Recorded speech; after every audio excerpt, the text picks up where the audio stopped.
সাহারির মধ্যেও থাকবে খেজুর, ইফতারের মধ্যেও থাকবে কি খেজুর।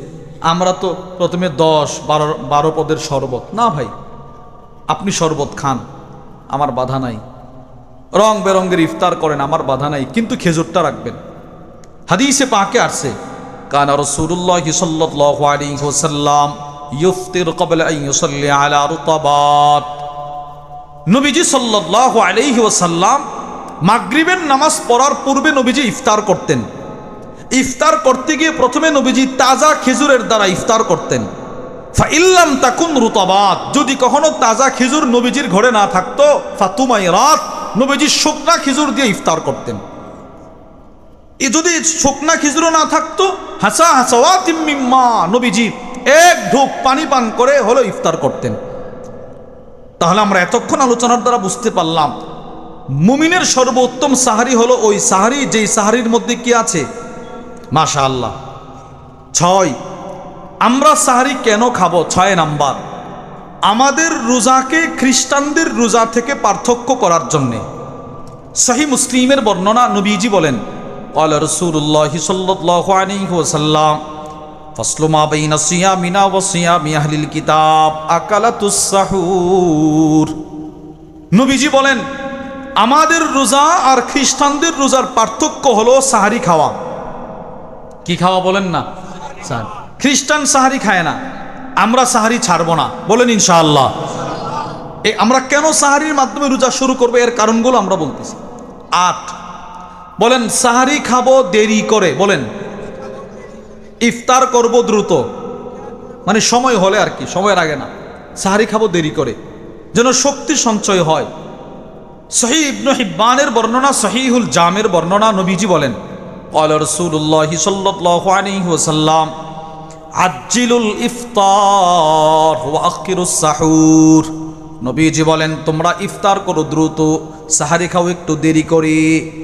তাহলে আমাদের রোজা শুরু হবে সাহারি খাওয়ার মাধ্যমে, শেষ হবে ইফতারের মাধ্যমে। 2, এক তো নিজেও রোজা রাখবো, অন্যকে রোজা রাখার জন্য উদ্বুদ্ধ করব। নিজের সন্তান সন্ততি যারা একটু বড় হয়ে গেছে, এখনো বালেগা হয় নাই, তাদেরকেও রোজায় অভ্যস্ত করে তুলব, বলেন ইনশাআল্লাহ। হযরত রুবাইয়া রাদিয়াল্লাহু আনহা তিনি বলেন রাসূলুল্লাহ সাল্লাল্লাহু আলাইহি ওয়াসাল্লাম সেই রমাদানের দ্বিতীয় ধাপ, সারা বছরে যখন একদিন রমজান আমাদের উপরে বাধ্যতামূলকভাবে নবীজি করে দিয়েছিলেন, তখন থেকে আমরা আমাদের ছোট ছোট বাচ্চাদেরকে রোজায় অভ্যস্ত করে তুলতে লাগলাম। তাহলে আমরাও আমাদের সন্তানকে রোজায় অভ্যস্ত করে তুলব, বলেন ইনশাআল্লাহ। 2, নিজে ইফতার করব, অসহায় মানুষ যারা এদের ইফতারের ব্যবস্থা করে দেব, বলেন ইনশাআল্লাহ। ঠিক আছে না ইনশাআল্লাহ?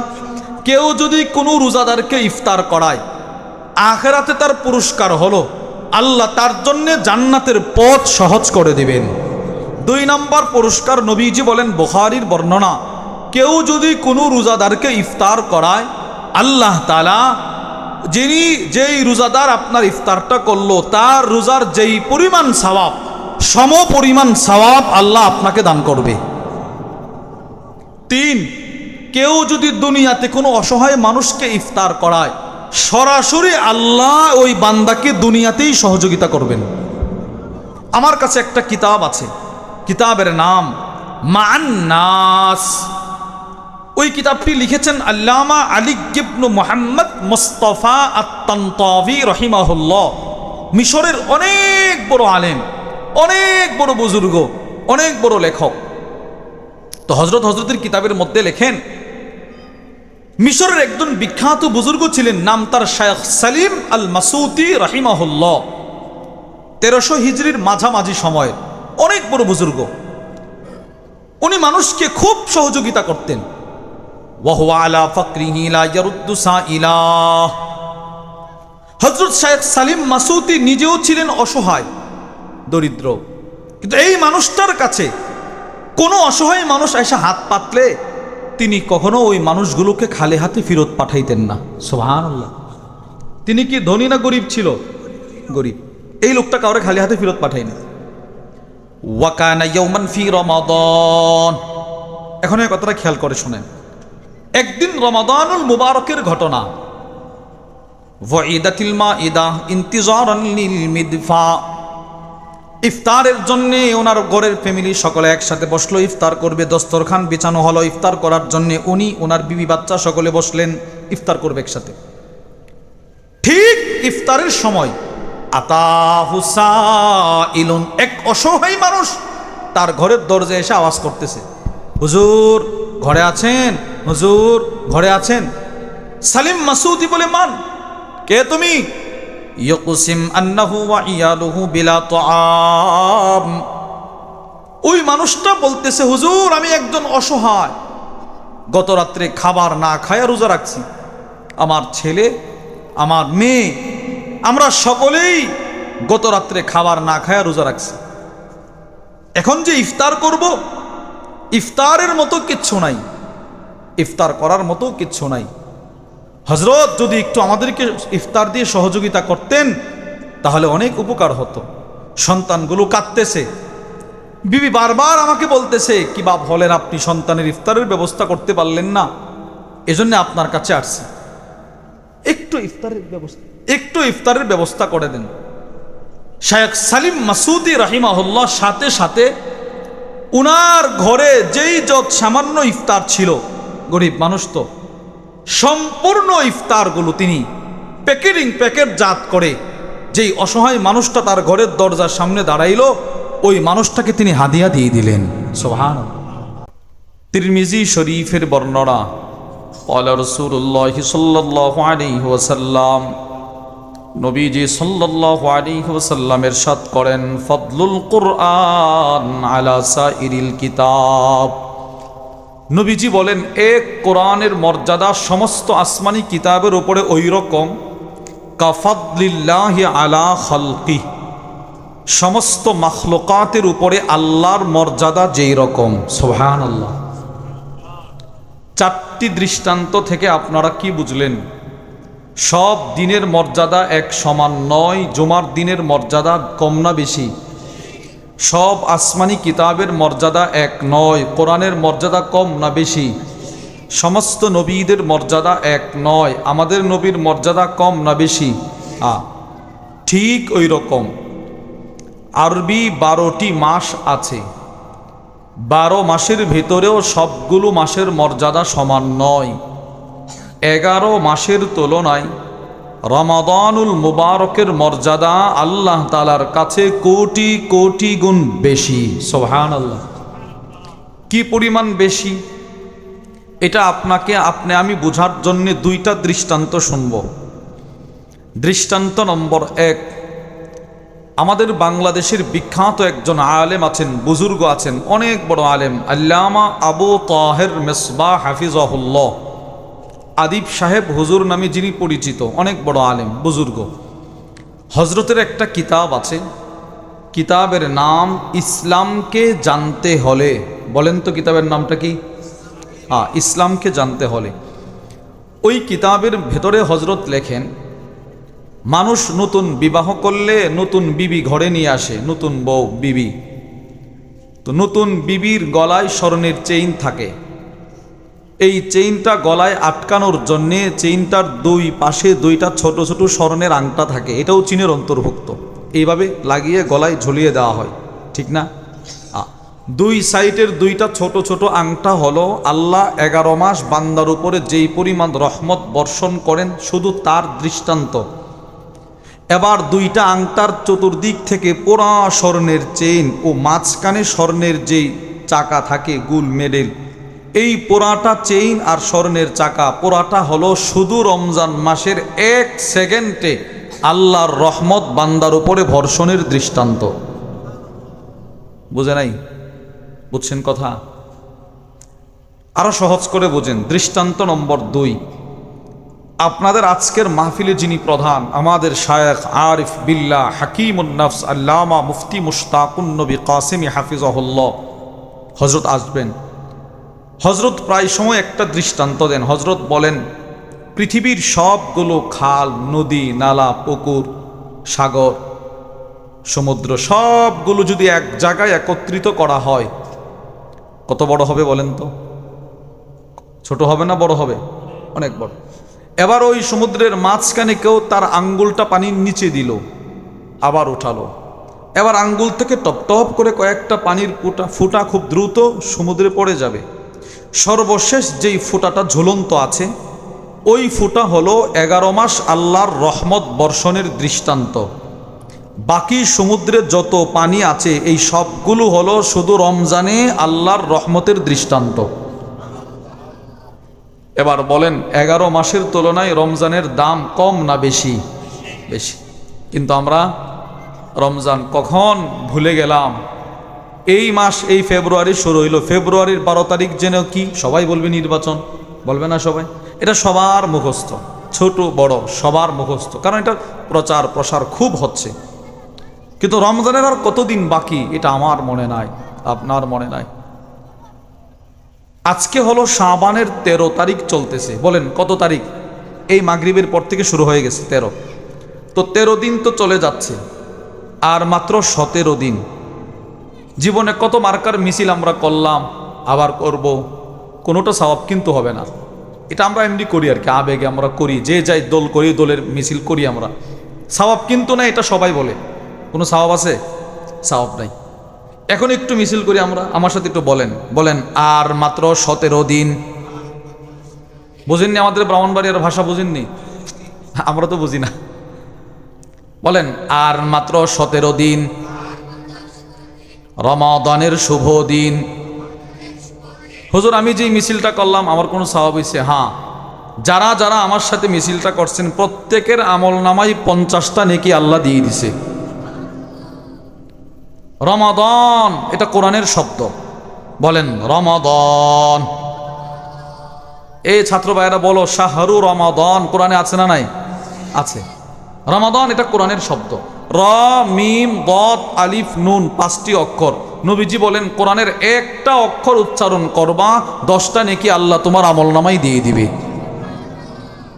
তাহলে আমরা সংক্ষেপে বুঝতে পারলাম 11 মাসের তুলনায় রমজানের দাম কম না বেশি? বেশি। সামনে যেহেতু 17 দিন পরে রমাদান, আমাদের রমাদানের প্রস্তুতি নেওয়ার দরকার আছে না নাই? 1 নাম্বার আমাদের প্রস্তুতি হবে সিয়াম। বলেন সিয়াম। বলেন বলেন। সিয়াম মানে সৌম, রোজা। সিয়াম মানে কি? রোজা। রোজা শব্দের অর্থ হলো বিরত থাকা। আল ইমসাক, বিরত থাকা। এই রোজা আমাদের উপরে আসছে 4টি ধাপে। বলেন ভাই কয়টি ধাপে আসছে? 4টি ধাপে। প্রথমে কিন্তু 30 দিন 29 দিন রোজা ছিল না। 4টি ধাপে রোজা আমাদের উপরে আসছে। খেয়াল করে শুনলে বুঝতে পারবেন। প্রথম ধাপ, রাসূলুল্লাহ সাল্লাল্লাহু আলাইহি ওয়াসাল্লাম সাহাবা ইকরামকে প্রথমে 3 দিন করে মাসে রোজা রেখে অভ্যস্ত করলেন। সুবহানাল্লাহ বলেন। প্রথমেই নবীজি 30 দিনের রোজা দেন নাই আল্লাহর কাছ থেকে চায়া, প্রথমে 3 দিন রোজা রাখা অভ্যাস করাইছেন। তিরমিজি শরীফের বর্ণনা, وعن أبي ذر الغفاري رضي الله تعالى عنه قال, হযরত আবু যর গিফারি রাদিয়াল্লাহু তাআলা আনহু থেকে বর্ণিত, তিনি বলেন ক্বালানি রাসূলুল্লাহ সাল্লাল্লাহু আলাইহি ওয়াসাল্লাম। আবু যর গিফারি বলে নবীজি একদিন আমাকে বলতে লাগলেন, ইয়া আবা যর, হে আবু যর, ইদা সুমতা মিনাশ শাহরি সালাসাতা আইয়াম, হে আবু যর, তুমি যদি কোনো মাসে 3 দিন রোজা রাখতে চাও, ফাসুম সালাসা আশারা ওয়া আরবা আশারা ওয়া খামসা আশারা, তাহলে তুমি প্রত্যেক আরবি মাসের 13, 14, 15, বলেন তো, এই 3 দিন তুমি রোজা রাখবা। ইমাম তিরমিজি রহিমাহুল্লাহ তার কিতাবের মধ্যে লেখেন, আন্না মান সামা সালাসাতা আইয়াম ফি কুল্লি শাহরিন কানা কামান সামাদ দাহরা কুল্লাহ। নবীজি বলেন কেউ যদি প্রতি আরবি মাসে 3 দিন রোজা রাখে সে যেন সারা বছর রোজা রাখার সওয়াব নিয়ে নিল। সুবহানাল্লাহ। এই হলো প্রথম ধাপ। নবীজি এই রমজানের রোজা আসার আগে সাহাবাদেরকে 3 দিন রোজা রাখা অভ্যাস করাইছেন। দ্বিতীয় ধাপ, সারা বছরে 1 দিন রোজা রাখা ফরজ ছিল। বলেন সারা বছরে কয় দিন রোজা রাখা ছিল? 1 দিন। সহিহ বুখারীর বর্ণনা, وعن عائشة رضي الله تعالى عنها قالت, أمزنا عائشة الصديقة رضي الله تعالى عنها থেকে বর্ণিত, তিনি বলেন কানা ইয়াউম আশুরা তাসুমুহু কুরাইশুন ফিল জাহিলিয়া। আম্মাজান আয়েশা বলেন, কুরাইশ গোত্রের মানুষ সেই জাহিলি যুগ থেকে আশুরার দিন মুহররমের 10 তারিখ রোজা রেখে আসছিল। ওয়াকানা রাসূলুল্লাহি সাল্লাল্লাহু আলাইহি ওয়াসাল্লাম ইয়াসুমুহু, নবীজিও রোজা রাখতে শুরু করলেন। কুরাইশ গোত্রের মানুষও রোজা রাখে, নবীজিও রাখে। আম্মাজান বলেন, ফালাম্মা কদিমা রাসূলুল্লাহি সাল্লাল্লাহু আলাইহি ওয়াসাল্লাম, আমাদের নবীজি মক্কা থেকে হিজরত করে মদিনায় যাওয়ার পর সমাহু ওয়া আমারা বিসিয়ামি, রাসূল নিজে রোজা রাখতে শুরু করলেন লাগাতার প্রতি বছর। সাহাবাদেরকে আদেশ করলেন, এই তোমরাও আজকে থেকে আশুরার রোজা রাখবা। সুবহানাল্লাহ, এই যে আদেশ করছে। তো সারা বছরে একদিন সাহাবারা রোজা রাখে, সাথে 9 তারিখ অথবা 11 তারিখকে রাসূল অ্যাড করে দিলেন। এটা ছিল দ্বিতীয় ধাপ। রমজান আমাদের উপরে কিভাবে আসছে সেটা আপনাদেরকে বলছি। তৃতীয় ধাপ, আল্লাহ তাআলা রমজানের রোজা আমাদের উপরে ফরজ করলেন, কিন্তু একটা অপশন বাকি রাখলেন। কি সেই অপশন? যারা ধনী, রোজা রাখতে কষ্ট অনুভব করে, না রোজা রাখলে কষ্ট হবে, ওই মানুষগুলো ফিদিয়া দিয়ে দিলে তাদের রোজা আদায় হয়ে যেত। ওয়া আলাল্লাযীনা ইউতীকুনাহু ফিদিয়াতুন তুআমু মিসকিন, এটা ছিল তৃতীয় ধাপ। এবার চতুর্থ ধাপ, আল্লাহ বলে, না, এই অপশনও আমি বাতিল করে দিচ্ছি। ফামান শাহিদা মিনকুমুশ শাহরা ফালইয়াসুম, তোমাদের মধ্যে কেউ যদি রমজান মাসকে পেয়ে যাও তো তুমি অবশ্যই সবগুলো রোজা তোমার রাখতে হবে। সুবহানাল্লাহ বলেন। এই 4টি ধাপে রোজা আমাদের উপরে আসছে। তৃতীয় পয়েন্ট, আমাদের রোজা শুরু হবে সাহরির মাধ্যমে। বলেন, আমাদের রোজা শুরু হবে কিসের মাধ্যমে? সেহেরি না সাহারি? বলেন সেহেরি না সাহারি? বলেন সাহারি। সবাই বলে না, বলেন সাহারি। আপনাদের চিটাগাং কি বলে? শেষ রাতে যে আমরা খাবারটাকে, এটাকে কি বলে? সেহেরি। হ্যাঁ, সেহেরি শব্দটা সঠিক নয়, আমরা বলবো সাহারি। বলেন কি বলবো? সাহরুন শব্দের অর্থ হলো রমাদানুল মুবারকের শেষ রাতে যে খাবারটা খাওয়া হয় ওইটাকে বলে সাহারি। সেহরুন শব্দের অর্থ হলো জাদু। সেহরুন শব্দের অর্থ কি? জাদু। তাহলে আমরা বলবো সাহারি। তাহলে আমাদের রোজা শুরু হবে সাহারি খাওয়ার মাধ্যমে। বলেন, আমাদের রোজা শুরু হবে কি খাওয়ার মাধ্যমে? প্রশ্ন, হুজুর আমরা সাহারি কেন খাবো? এক, সাহারি নবীজি খাইতেন, সাহাবারা খাইতেন, এজন্যে আমি খাবো। সুবহানাল্লাহ বলেন। বলেন সাহারি কে খাইতো? নবীজি। বলেন না, সাহারি কে খাইতো? আর কে? সাহাবারা। সহিহ মুসলিম বুখারীর বর্ণনা। وعن زيد بن ثابت رضي الله تعالى عنه قال, হযরত যায়েদ ইবনে সাবিত থেকে বর্ণিত, তিনি বলেন, তাসাহহারনা মা রাসূলিল্লাহি সাল্লাল্লাহু আলাইহি ওয়াসাল্লাম।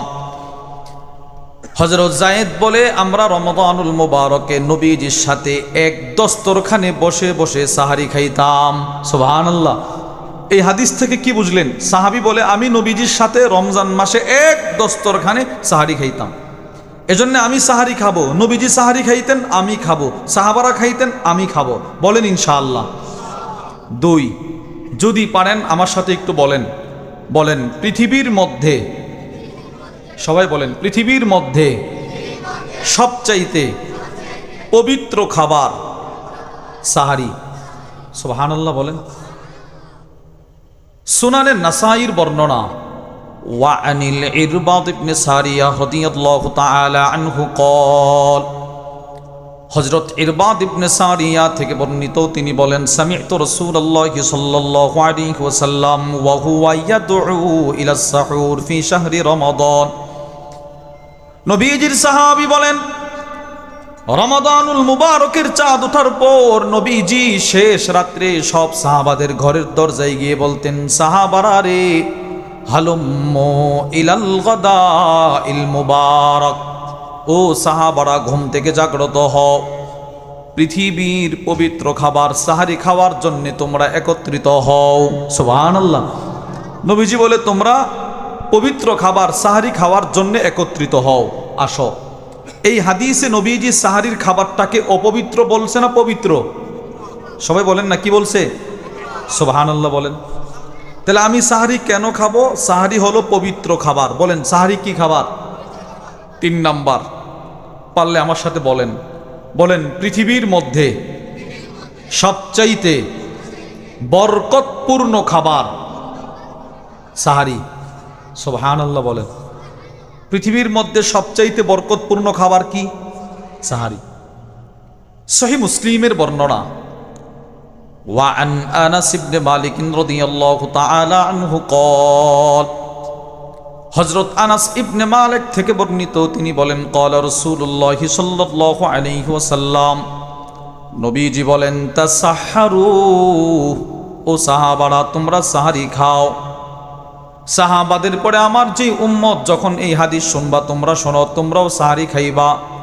আমরা যেন বললাম ইয়া রাসূলুল্লাহ, আমরা কেন সাহারি খাবো? নবীজি বলেন ফা ইন্না ফিস সাহুরি বারাকা, কেন না সাহারির মধ্যে আছে শুধু বরকত, শুধু বরকত, শুধু বরকত। সুবহানাল্লাহ। সাহারির মধ্যে শুধু কি আছে? হাদিস নাম্বার 2 সহিহুল জামের বর্ণনা, নবীজি বলেন قال رسول الله صلى الله عليه وسلم, নবীজি সাল্লাল্লাহু আলাইহি ওয়াসাল্লাম ইরশাদ করেন আল বারাকাহ ফি সালাসা, নবীজি বলেন বরকত হলো 3 জিনিসে। সুবহানাল্লাহ বলেন। বলেন তো বরকত কত জিনিসে? সবাই বলেন বরকত কত জিনিসে? দেখেন, 1 নাম্বার রাসূল বলে ফিল জামাআহ, জামাতের সাথে হলো বরকত। দলগতভাবে ঐক্যবদ্ধভাবে যে কাজ করা হয়, নবীজি বলেন ওই কাজের মধ্যে আল্লাহ বরকত রেখে দেন। সুবহানাল্লাহ। একা একা কাজের মধ্যে কোনো বরকত নাই। ইজতিমাই ভাবে সকলে মিলে সম্মিলিতভাবে যেই কাজ করা হয় ওই কাজের মধ্যে আছে বরকত। 2টা দৃষ্টান্ত দেখেন। 1, বলেন তো একা একা নামাজ পড়লে বেশি সওয়াব না জামাতের সাথে নামাজ পড়লে বেশি সওয়াব? বাস, তাহলে বোঝা গেল একা একা কাজ করলে সওয়াব কম, জামাতের সাথে করলে সওয়াব কি হবে? বেশি। এখন যদি পারেন আমার সাথে একটু বলেন, বলেন একা একা খাবার। অনেকে বাসা বাড়িতে একা একা খাবার খায়, বিবি খাবার খায় 12টা, উনি খাবার খায় 2টা, মেয়ে ছেলে খাবার খায় 3টা। না, বলেন একা একা খাবার বরকত শূন্য, ইজতেমাই খাবার বরকতপূর্ণ। বিশ্বাস হয় আপনাদের? 2টা দৃষ্টান্ত শোনেন। 1, আবু দাউদ শরীফের বর্ণনা, আন্না আসহাব রাসূলিল্লাহি সাল্লাল্লাহু আলাইহি ওয়াসাল্লাম ক্বালু ইয়া রাসূলুল্লাহ, সাহাবাদের এক জামাত নবীজি সাল্লাল্লাহু আলাইহি ওয়াসাল্লামের কাছে আসলো। কয়েকজন সাহাবী নবীজির কাছে আসছে। দেখেন অভিযোগটা কি। ইয়া রাসূলুল্লাহ ইন্না নাকুল ওয়ালা নাশবা, নবী গো বাজার করি পর্যাপ্ত, রান্না বান্না করি ভালোভাবে, কিন্তু খাবার খাইতে গেলে খাবারের মধ্যে কোনো বরকত পাই না, পেট ভরে না, রিজিকের মধ্যে শর্ট, টান টান, সংকোচ, সংকীর্ণতা। সাহাবারা বলতেছি ইয়া রাসূলুল্লাহ বাজার করি অনেক, বাজার থেকে অনেক টাকার বাজার কিনে নিয়ে আসি, রান্নাও করি মজার মজার রান্না, কিন্তু খাইতে গেলে বরকত হয় না, আমারও পেট ভরে না, সন্তানেরও পেট ভরে না, বিবিরও পেট ভরে না, এত বাজার করার পরেও রিজিকের মধ্যে বরকত নাই। প্রিয় ভাইয়েরা আমার, একটা হলো সম্পদশালী হওয়া, আর একটা হলো বরকতি জিন্দিগি লাভ করা। সুবহানাল্লাহ বলেন। টাকা থাকলেই মানুষ শান্তিতে থাকতে পারে না যদি না আল্লাহ বরকত না দেন। এই জন্যে হযরত আনাস ইবনে মালিক বলেন, আমার এই কথাটা খেয়াল করে শোনেন, হযরত আনাস বলে আমার বয়স যখন 8, কত 8, আমার আম্মা আমাকে নবীজির দরবারে নিয়ে গেল, গিয়ে বলে ইয়া রাসূলুল্লাহ আমি আমার ছেলেটাকে আপনাকে হাদিয়া দিয়ে দিলাম। সুবহানাল্লাহ। ছেলেটা আপনার কাছে থাকবে, ও দিন শিখবে। এই যে বাচ্চাগুলো এত ছোট বয়সে মা বাবার আদর স্নেহ মায়া ভালোবাসা ছেড়ে এখানে পড়ে থাকে, ফ্লোরের উপরে ঘুমাইছে, ঠান্ডা পানি দিয়ে উজু করছে, মা কি পরিমাণ ত্যাগ স্বীকার করছে। আচ্ছা বলেন তো এই বাচ্চাগুলো বাড়িতে থাকলে কি এই ফ্লোরে ঘুমাইতো? কথা বলেন না। না, ওর মা কিন্তু ওকে সাথে নিয়ে ঘুমাইতো, ও যা চাইতো মা তা খাওয়াইতো। এখন কিন্তু যা চাই তা পায় না, মাদ্রাসা থেকে যা দেওয়া হয় সেটাই তাকে খাইতে হয়। কি পরিমাণ কষ্ট। তো হযরত আনাস বলেন আমার আম্মা আমাকে 8 বছর বয়সে নবীজির দরবারে দিয়ে আসছে। দিয়ে আসার পর নবীজির কাছে আমার আম্মা একটা দরখাস্ত করছে, ইয়া রাসূলুল্লাহ আপনি আমার ছেলেটার জন্য একটু দোয়া করে দেন। নবীজি 1-2টা দোয়া করছে। রাসূল বলেন আল্লাহুম্মা আকসির মালাহু ওয়া ওয়ালাদাহ, আল্লাহ আপনি আনাসের সন্তান বাড়ায়া দেন, সম্পদ বাড়ায়া দেন। সুবহানাল্লাহ। তারে সন্তানও দেন, তাকে সম্পদও দেন। শুধু নবীজি এইটুকু বললেই যথেষ্ট হয়ে যেত, কিন্তু নবীজি পরবর্তীতে আরেকটা শব্দ নিজের থেকে বলে দিছে। সুবহানাল্লাহ। নবীজি বলে ওয়াবারিক লাহু ফীমা আ'তাইতা, আল্লাহ আনাসকে আপনি সম্পদ যাই দিবেন ওই সম্পদের মধ্যে আবার একটু বরকত দিয়ে দেন। সুবহানাল্লাহ। হযরত আনাস বলে নবীজি আমার সম্পদের জন্য বরকতের দোয়া করলেন। আল্লাহর কসম, মদিনায় প্রত্যেকটা মানুষের খেজুর বাগান ছিল, আমারও খেজুর বাগান ছিল। প্রতিটা মানুষের খেজুর বাগানে বছরে খেজুর আসতো একবার, আর নবীজি আমাকে দোয়া করার বরকতে আমার খেজুর বাগানে বছরে খেজুর আসতো 2 বার। এটাকে বলে বরকত। তো সাহাবাদের এক জামাত গিয়ে বলি, ইয়া রাসূলুল্লাহ, খাবার তো খাচ্ছি, বরকত পাচ্ছি না, পেট ভরে না, বিবিরও ভরে না, ছেলেরও ভরে না, মেয়েরও ভরে না, আমারও ভরে না। নবীজি কি বলে জানেন? তোমার অভিযোগ এটা? হ্যাঁ। আচ্ছা, এই তোমার কি অভিযোগ? এটাই। তোমার কি অভিযোগ? এটাই। এবার নবীজি কি বলছে দেখেন। আল্লাহর রাসূল বলেন, ফালা আল্লাকুম তাফতারিকুন। নবীজি বলেন, সম্ভবত তোমরা একা একা খাবার খাও। হ্যাঁ, এককভাবে খাবার খাচ্ছ, মিলেমিশে খাবার খাও না, একসাথে খাবার খাও না। না, নবীজি বলেন, না না, এভাবে খাইলে কখনো বরকত পাইবা না। আমি রসুল বলে দিলাম, আগামীকাল থেকে বাজার করবা আগের মতোই, রান্না করবা আগের মতো, কিন্তু খাবারটা খাওয়ার সময় একসাথে সকলে মিলে খাবার খাইবা, আল্লাহ তোমাদেরকে বরকত দিবেন। সুবহানাল্লাহ। নবীজিটা বলছে। প্রত্যেকেই প্রত্যেকের বাড়িতে চলে গেছে। পরদিন সকালে সবাই আসছে, না বিকেলে আসছে, আয়েশা বলে, ইয়া রাসূলুল্লাহ, কি? আপনি যেমন যেমন বলেছেন তেমন তেমন করলাম, বাজারও করলাম আগের মতো, রান্না বান্নাও করলাম আগের মতো, কিন্তু আজকের খাবার এই পরিমাণ আল্লাহ বরকত দিয়েছে, সবাই পরিতৃপ্ত হয়ে গেলাম। সুবহান। কি বুঝলেন? একা একা খাবার বরকতপূর্ণ না বরকত শূন্য? আর ইজতেমাই খাবার বরকত শূন্য না বরকতপূর্ণ? দৃষ্টান্ত নম্বর 2, ইবনে মাজার বর্ণনা, وعن أنس بن مالك رضي الله تعالى عنه قال, হযরত আনাস ইবনে মালিক থেকে বর্ণিত, তিনি বলেন, সনাআত উম্মু সুলাইমিন লিন-নবী সাল্লাল্লাহু আলাইহি ওয়াসাল্লাম খুবজা। হযরত আনাস বলেন, আমার আম্মা নবীজির জন্য শুধুই মাত্র একটা রুটি প্রস্তুত করলেন, নবীর জন্য একটা রুটি। হাদিসটা বুঝে থাকলে বলেন তো কার জন্যে? কার জন্যে? নবীর জন্যে। কয়টা রুটি? আরে জোরে বলেন না ভাই। একটা। দেখেন, ওয়াদাআত ফিহা শাইআম মিন সামনিন, আমার মা ওই রুটিটা প্রস্তুত করার পর রুটির উপরে আম্মা কিছু ঘি রেখে দিলেন, ঘি। এবার আমার আম্মা জান আমাকে বলতে লাগলেন, আনাস ইযহাব ইলান নবী সাল্লাল্লাহু আলাইহি ওয়াসাল্লাম, যাও আনাস যাও, নবীজিকে গিয়ে বলো আমি আনাসের মা নবীকে দাওয়াত করেছি, আমি একটা রুটি বানিয়েছি ঘি দিয়ে, ওই রুটিটা যেন রসুল মেহমানদারি গ্রহণ করেন। সুবহানাল্লাহ। যাও আনাস, রসুলকে দাওয়াত করো। মা ছেলেরে পাঠাইছে। হযরত আনাস বলেন, ফা আতাইতুহু, আমি নবীজির কাছে একটা দৌড় দিয়ে আসলাম, এসে বলতে লাগলাম, ইয়া রাসূলুল্লাহ উম্মি তাদউক, আমার আম্মা আপনাকে দাওয়াত করেছেন, আমার সাথে একটু আসেন, একটু মেহমানদারি গ্রহণ করেন। সুবহানাল্লাহ বলেন। আম্মা আপনাকে দাওয়াত করছে, একটু আসলে খুশি হব। নবীজি কি করছে জানেন? ফাকামা, নবীজি দাওয়াত খাওয়ার জন্য ওইটা দাঁড়াইলেন। এখন কি করছে? ওয়াকালা লিমান কানা ইনদাহু মিনান নাস, নবীজির চতুর্পাশে যত সাহাবী ছিল নবীজি সকলকে বলতে লাগলেন, এই সবাই উঠো, আনাসের আম্মা দাওয়াত করেছে, চলো আমরা সকলে তার বাড়িতে দাওয়াত খাবো। সুবহানাল্লাহ বলেন। আপনারা এই পর্যন্ত হাদিসটা বুঝে থাকলে বলেন তো, রুটি কয়টা ছিল? 10টা না একটা? এবার রুটি কার জন্যে? সকলের জন্যে না নবীর জন্যে? নবীজি সবাইরে দাওয়াত করা শুরু করছে। এখানে একটা মাসআলা বুঝেন, আমাদের সমাজে কারো ছেলের বিবাহ, মেয়ের বিবাহ, তো যার ছেলে মেয়ের বিবাহ তিনি সামাজিক বন্ধন ঠিক রাখতে গিয়ে অনেকরে দাওয়াত করে যে ভাইয়া আগামী বৃহস্পতিবার আমার ছেলে কিংবা আমার মেয়ের বিবাহ,